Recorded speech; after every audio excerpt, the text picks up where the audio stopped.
Un comando sicuramente di professionisti, di loro infatti non c'è ancora alcuna traccia, anche se gli inquirenti hanno già delle piste da seguire, o la banda di giostrai o di trasfertisti provenienti dal sud Italia o più facilmente dall'est Europa, dove sembrerebbe più facile vendere monili ricettati. Dai carabinieri di Venezia, che conducono le indagini sulla rapina a mano armata alla gioielleria del Vale Center di Marcon nel Veneziano, non trapela nulla. I militari stanno passando a setaccio tutte le immagini registrate dalle telecamere a circuito chiuso dei negozi del centro commerciale e quelle delle strade lungo le quali sono transitati i banditi in fuga.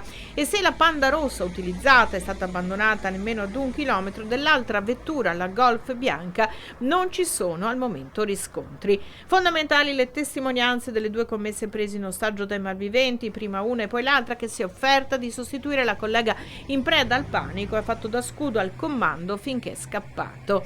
Il bottino potrebbe ammontare a 200.000 euro, refurtiva non facile da ricettare se non si hanno dei canali fidati.